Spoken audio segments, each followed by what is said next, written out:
నీ మాట ప్రకారము అప్పటికరముగా కన్న తల్లి వద్ద నేను కావాలి ఉంటాను అన్నయ్యా.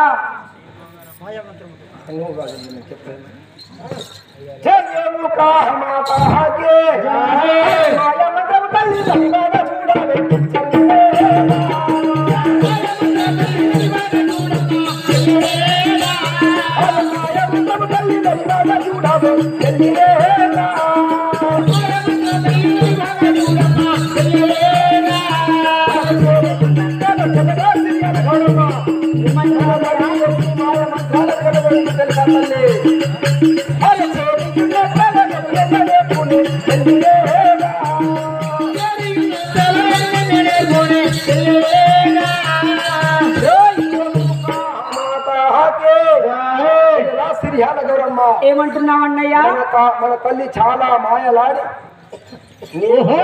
తోడ ఉంటే ఎన్నో నాటకాలు చూసినాను.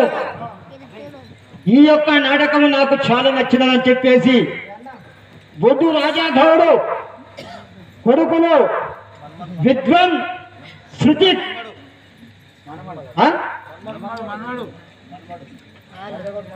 రాజాగౌడు మనుమడు విద్వాన్ శృతికు 811 రూపాయలు సమర్పించుకున్నారు. భార్యకి రేణుక ఎల్లమ్మ సదా ఎల్లకాలము కాపాడుగాక. ధనం ధాన్యం గోపుత్ర లాభం చేత సంవత్సరం దీర్ఘమాయం. చెల్లెలా సిరియాల గౌరమ్మ, ఏమంటున్నావు అన్నయ్య? మాత్రం చాలా మాయలు మహిమలు గలది చెల్లెమ్మ. నీవు ఒక చెంప కొడితే పాలు, ఇంకో చెంప కొడితే రక్తము. మన తల్లి గురించి నీకు తెలియదు చెల్లెమ్మ. మన తల్లి ఎక్కడ నువ్వు దగ్గర ఉన్నావంటే నీకు నా మీద నీకు ఎన్నో నేర్పి నిన్ను కూడా నా నుండి దూరం చేస్తాది. కాబట్టి మన తల్లి ఎటుబారిపోకుండా దూరంగా ఉంది కావలపై చెల్లెమ్మ. సరే అన్నయ్య.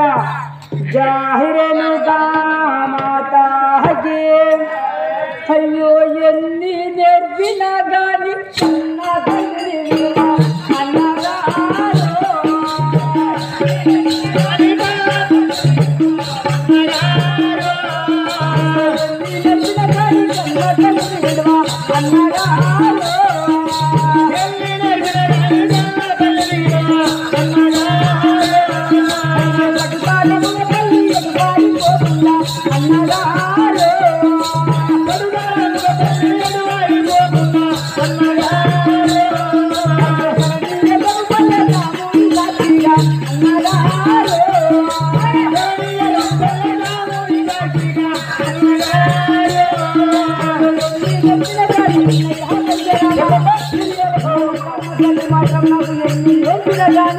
ఆ తల్లిని మాత్రం నీ మాట ప్రకారం అన్నగా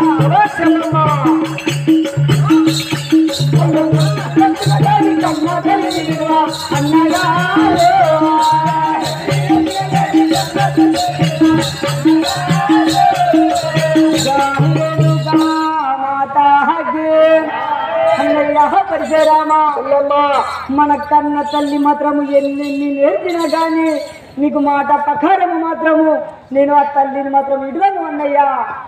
చెల్లమ్మ, ఏమిటి అన్నయ్యా? మన తల్లిని కారాగృహం లోపల బంధించి తాళాలు వేసి నిన్ను బయట కావలి నుంచి వెళుతున్నాను. అవును కదా. నేను గంగా స్నానం చేసే సమయం ఆసన్నమైనది.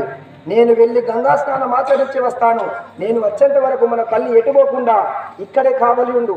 ఒకవేళ పారగొట్టినావనుకో తల్లికి పట్టిన గతే నీకు పడుతుంది చెల్లెమ్మ. ఎటు సరే అన్నయ్య, నువ్వు వెళ్ళిరా. మాతా